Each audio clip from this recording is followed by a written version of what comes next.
Hey guys, welcome back to system design 107। अगर अभी तक आपने पिछले वीडियोस नहीं देखे, I would advise you to please go back and watch some of those videos. हमने बेसिक कॉन्सेप्ट्स मेजरली उसमें कवर किए हैं। We are moving slowly towards more advanced concepts in distributed systems. तो आज का कॉन्सेप्ट है how does a distributed system perform asynchronously, how how are transactions managed in a business, in a banking system, और कैसे millions of transactions parallelly handle होते हैं without getting down. तो हम एग्जांपल लेंगे अपने सैलरी डे का। Let's say today is the first of the month and your salary is credited. तो सिस्टम में क्या क्या होता है, so we'll use that example to understand how how asynchronous systems actually work.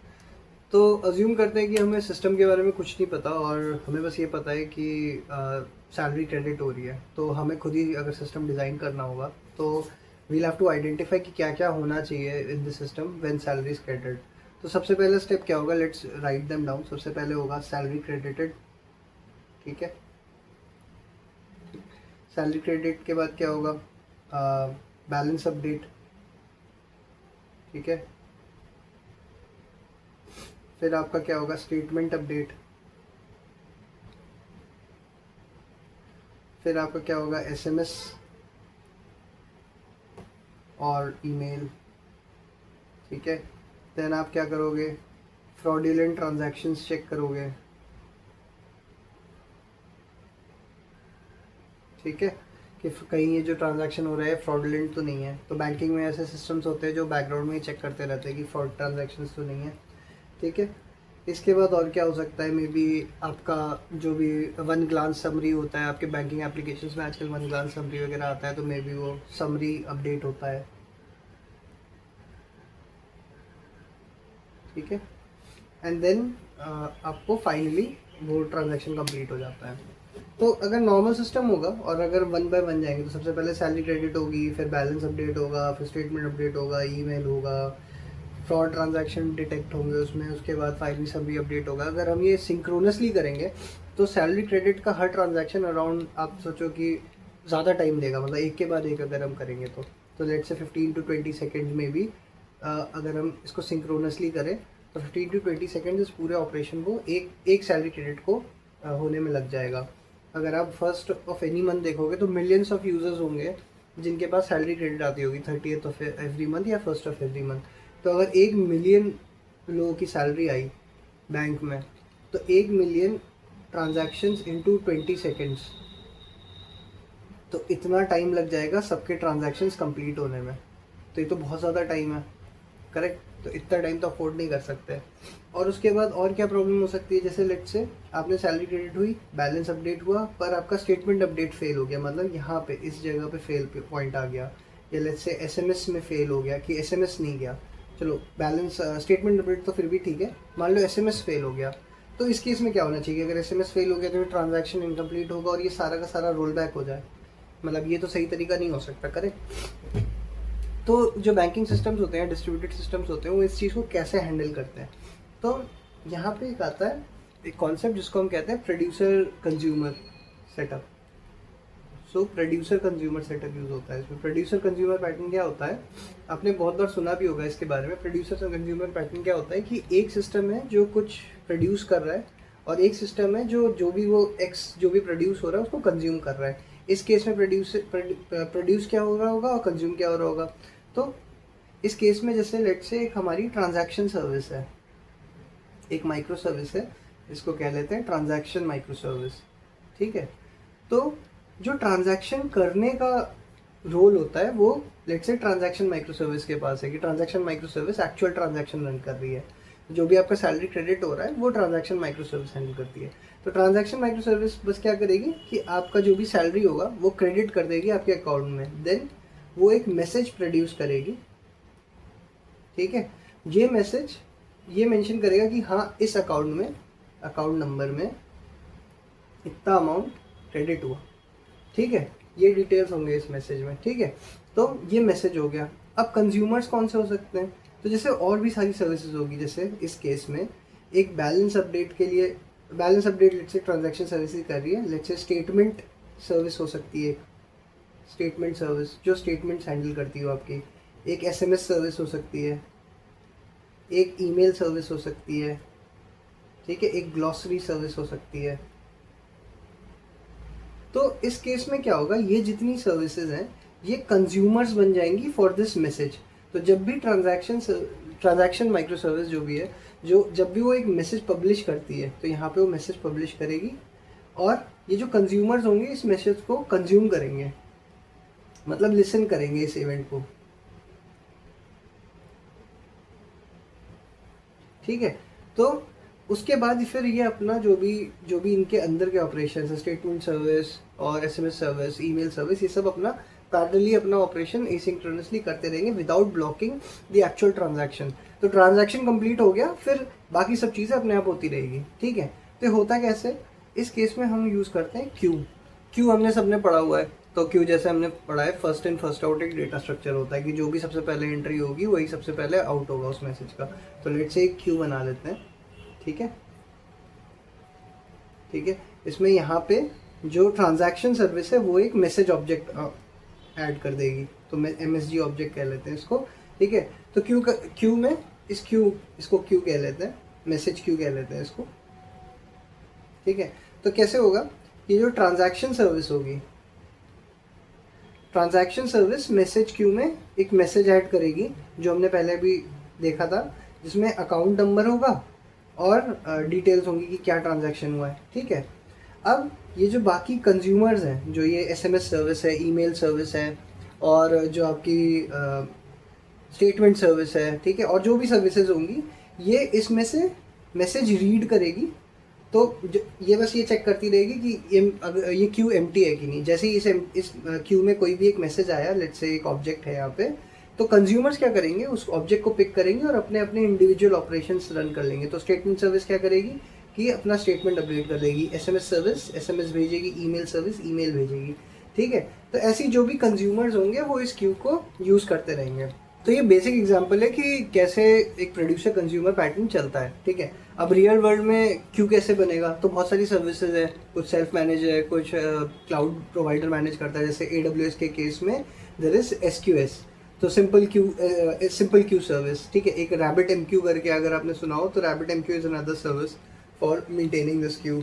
या Apache Kafka is a service that maintains this queue. Kafka काफ़ी ज़्यादा use होता है। ठीक है, तो हमने एसिंक्रोनस तो बना लिया सिस्टम्स को, कैसे कि क्यू में ऐड किया और क्यू से पैरेलली जितने भी ये सिस्टम्स हैं, जितने भी ये कंज्यूमर्स हैं सर्विसेज, वो अपना पैरेलली रन करते रहेंगे एंड ट्रांजैक्शन ब्लॉक नहीं होगा, ट्रांजैक्शन कंप्लीट हो जाएगा। ठीक है, बट इसमें क्वेश्चंस हैं बहुत सारे। इसमें क्वेश्चंस क्या है, अगर क्यू ही डाउन हो गया तो कैसे होगा। जैसे पहले हमारा प्रॉब्लम था कि एक सर्विस से दूसरी सर्विस में जाने में अगर हमारा एक सर्विस ही डाउन हो गया, जैसे SMS सर्विस डाउन हो गया तो ट्रांजैक्शन फेल हो जा रहा था। तो इस केस में अब हमारा क्यू भी तो डाउन हो सकता है, तो क्यू डाउन हो गया तो कैसे हैंडल करेंगे हम इसे। ठीक है, सेकंड ये है कि अगर इस क्यू में कोई एक मैसेज फेल होने लग गया, सो लेट्स से मैंने ट्रांजैक्शन सर्विस ने एक मैसेज ऐड किया और वो मैसेज SMS सर्विस या ईमेल सर्विस या स्टेटमेंट सर्विस उस मैसेज को प्रोसेस नहीं कर पा रही, वो मैसेज फेल होने लग गया, तो कैसे हैंडल होगा। तो ये सब क्वेश्चन है, तो एक एक करके ये सारे प्रॉब्लम्स देखते हैं कैसे हैंडल होते हैं। सबसे पहला प्रॉब्लम कि अगर क्यू ही डाउन हो गया, तो उसके लिए क्या होता है कि ये जितने भी सर्विसेज है ना, जैसे SQS हो गया, RabbitMQ है, काफका, ये सब रेप्लिकाज मेंटेन करते हैं अपने क्यू के। तो जब भी आप इस क्यू में ऐड कर रहे हो तो आपका रेप्लिका भी बनता रहता है एक क्यू का, तो मल्टीपल रेप्लिकाज होते हैं। तो अगर एक क्यू डाउन हो गया तो रेप्लिका से मैसेज चलता रहता है। ठीक है, मतलब मैसेजेस उस रेप्लिका में रहते हैं। ठीक, अब इसमें दूसरा प्रॉब्लम क्या आ सकता है, अगर रेप्लिकाज हैं तो कंसिस्टेंसी का प्रॉब्लम आ सकता है। आप कैसे मेंटेन करोगे कि जितने भी मैसेज क्यूज हैं, जितने भी रेप्लिकाज, उसमें सेम मैसेज है कि नहीं है।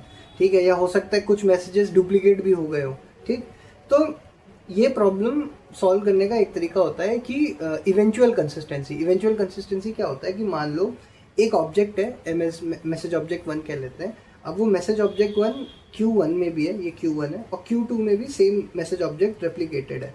ठीक है, तो जैसे मान लो ये मैसेज ऑब्जेक्ट इसमें भी रेप्लिकेटेड है।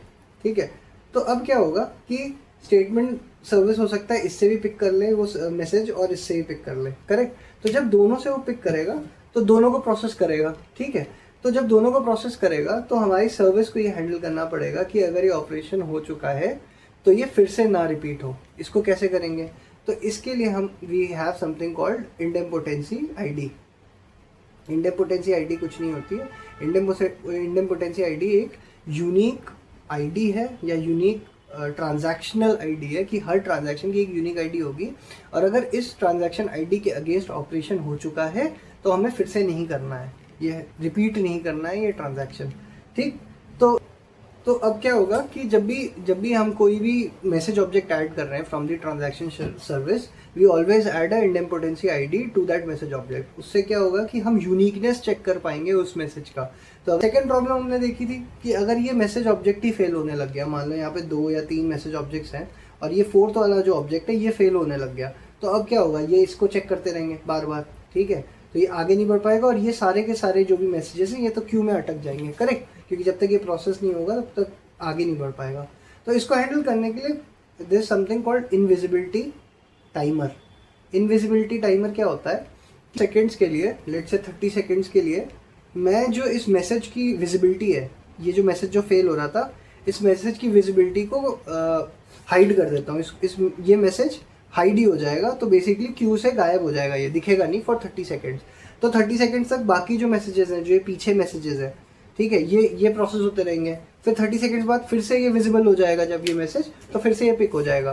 तो ऐसे इनविजिबिलिटी सेट कर सकता हूँ। अगर मेरा जैसे SMS सर्विस बार बार इस मैसेज ऑब्जेक्ट पे फेल हो रहा है तो मैं 30 सेकेंड्स के लिए इसे इनविजिबल कर दूँ और 30 सेकेंड बाद जब ये विजिबल होगा तो अपने आप पिक हो जाएगा। ठीक है, बट कुछ मैसेजेस ऐसे भी तो होंगे जो एक्चुअल में फेल ही होने होंगे, जैसे कुछ गलत ही डाल दिया आपने मैसेज में, कोई गलत ट्रांजैक्शन डाल दिया है, ठीक है, डेटा कुछ गलत आ गया है मैसेज में, ठीक है, या जैसे फॉर एग्जांपल SMS के केस में फ़ोन नंबर ही गलत है तो वो डिलीवर ही नहीं हो पा रहा है। तो ऐसे में क्या होगा, हम एक रीट्राई पॉलिसी रखते हैं। ठीक है, रीट्राई पॉलिसी क्या कहती है कि मान लो 5 रीट्राई कर लिया मैंने, 30-30 सेकेंड बाद मैंने रीट्राई किया, 30-30 सेकेंड बाद 5 बार रीट्राई किया। जब 5 बार रीट्राई हो गया तो हमने उसको एक दूसरे क्यू में मूव कर दिया जिसे हम कहते हैं DLQ। DLQ क्या होता है, DLQ is dead letter queue. Dead letter queue का मतलब क्या है कि हमने जब 5 बार ट्राई कर लिया है, सब सिस्टम्स अपना रीट्राई पॉलिसी बनाते हैं, तो मतलब मैंने जितनी बार मुझे रीट्राई करना था मैंने रीट्राई कर दिया इस ऑब्जेक्ट को प्रोसेस करने का, उसके बाद भी नहीं हो रहा है तो मैं एक DLQ में मूव कर दूंगा इसे और वहाँ पे सेव करके रखूंगा, उसके बाद इसे प्रोसेस नहीं करूंगा। ये बेसिकली ज़्यादातर ऑडिटिंग के लिए होता है, ताकि जैसे बाद में मुझे अगर चेक करना पड़ जाए कि क्यों ऑब्जेक्ट फेल हुआ, अगर मुझे बाद में डिबगिंग करनी है कि क्या रीज़न था कि ये मैसेज फेल हुआ, या मुझे बैक ट्रैकिंग करनी है कि मे बी ये SMS क्यों नहीं गया, ये ईमेल क्यों नहीं गया, ये स्टेटमेंट क्यों नहीं अपडेट हुआ, तो उसके लिए हम DLQ में रख लेते हैं इसको, जो भी फेल्ड मैसेजेस होता है। ठीक है, नेक्स्ट क्वेश्चन क्या आता है, नेक्स्ट क्वेश्चन ये आता है कि ठीक है चलो एसिंक्रोनस बन गया, एसिंक्रोनस को कंसिस्टेंसी भी बना दी इवेंचुअल कंसिस्टेंसी से कि हाँ भाई बाद में भी अगर प्रोसेस होगा तो इंडेम्पोटेंसी आईडी से हैंडल हो जाएगा। और ये भी हो गया कि अब अगर मल्टीपल टाइम फेल हो गया तो मल्टीपल टाइम फेल होने के बाद भी हैंडलिंग बना ली कि DLQ में मूव हो जाएगा। अब प्रॉब्लम ये आता है कि मान लो ट्रांजैक्शन सर्विस जो थी, ट्रांजैक्शन सर्विस ने क्यू में ऐड करने का ट्राई किया और क्यू में ऐड ही नहीं हुआ, तो क्यू में ऐड नहीं हुआ तो रेप्लिका भी नहीं बनेगा। करेक्ट, तो नॉर्मल फ्लो क्या है हमारा, नॉर्मल फ्लो ये है हमारा कि ट्रांजैक्शन सर्विस ट्रांजैक्शन करती है, ठीक है, और फिर मैसेज बनाती है और मैसेज क्यू में ऐड कर देती है। ठीक है, ठीक है, अब ये मैसेज क्यू कंज्यूमर्स यूज़ करते हैं सारे। ठीक, अब ये नॉर्मल फ्लो है, तो इसमें अगर यहीं पे फेल हो गया, जैसे ये जो मैसेज बना था ये यहाँ पे ही ऐड ही नहीं हो पाया क्यू में, तो रेप्लिका भी नहीं होगा। रेप्लिका बनाने का भी कोई मतलब नहीं कि क्यू में ऐड ही नहीं हुआ तो रेप्लिका भी कभी नहीं होगा। तो ये तो जितनी भी कंज्यूमर्स है, जितने भी कंज्यूमर ऑपरेशन है, सारे फेल हो जाएंगे। ठीक है, तो इस केस को कैसे हैंडल करते हैं, इसको हैंडल करने के लिए ऐसे करते हैं कि जब भी हम मैसेज को क्यू में ऐड करने के ट्राई करते हैं तो मैसेज क्यू से हम एक एक्नॉलेजमेंट भेजते हैं, कि हाँ ये क्यू में ऐड हुआ है या नहीं हुआ है। ठीक है, तो अगर ट्रांजैक्शन सर्विस ने मैसेज क्यू में मैसेज ऐड करने की कोशिश करी कि ठीक है ये ट्रांजैक्शन है 1234 अकाउंट नंबर है, इसमें 20,000 रुपये क्रेडिट हुआ है। ठीक है, ये ट्रांजैक्शन मैंने क्यू में ऐड करने की कोशिश करी। ठीक, तो अगर क्यू से ही एक्नॉलेजमेंट नहीं आया, ठीक है, तो क्यू से एक्नॉलेजमेंट नहीं आया तो मैं इस ट्रांजैक्शन को फेल मानूंगा, तब मैं फेलियर मानूंगा और मैं फिर से रीट्राई करूंगा इस मैसेज को नया क्रिएट करके, नया मैसेज, तो MSG1 फेल हो गया था तो MSG2 फिर एक और क्रिएट करूंगा और MSG2 को मैं क्यू में ऐड करूँगा और फिर से रीट्राई करूँगा कंजम्पशन। अगर ये बार बार फेल होता रहा that means there is a problem in the system and the transaction is not passing. ठीक है, तो ऐसे होता है। बाकी बैंकिंग ट्रांजैक्शन में अगर आपको याद हो, हमने स्टेटलेस एंड स्टेटफुल सिस्टम्स भी देखा था एक वीडियो में, I think it was the third video. तो आप वो भी देख सकते हो एग्जैक्टली ट्रांजैक्शंस कैसे हैंडल होते हैं with in a banking system. So this is how basically queues work and the queues make our system asynchronous. तो queues से ही हम asynchronous systems बन पाते हैं, वरना फिर अगर synchronously चलता तो सारे, अगर एक भी सर्विस फेल होती तो सारे फेल हो जाते। ठीक है, क्यूज़ और भी यूज़ होते हैं, इंटर सर्विस कम्युनिकेशन के लिए भी यूज़ होते हैं। जैसे मान लो मेरी 4 सर्विसेज है, चारों को आपस में कम्युनिकेट करना है और आपको एसिंक्रोनस भी रखना है उन्हें। तो आप बहुत बार ऐसे भी करते हैं हम कि क्यू में ऐड कर देते हैं एक मैसेज कि हाँ मतलब ये ऑपरेशन होना है, और क्यू से पिक कर लेते हैं कि बाकी सर्विसेज क्यू से ही पिक कर लेती है। तो Amazon SQS is a self manage AWS service जो खुद ही रेप्लिकास वगैरह बनाती है, उसमें कॉन्फ़िगरेशन में आपको ज़्यादा नहीं करना पड़ता। Kafka is more into granular control, जिसमें आपको बहुत सारी चीज़ें खुद कॉन्फ़िगर करनी पड़ती है। ठीक है, तो यही समरी है। I hope you guys understood the concept of queues and asynchronous distributed systems. Yeah, that's all for this video guys. Thank you so much and see you guys later. Bye.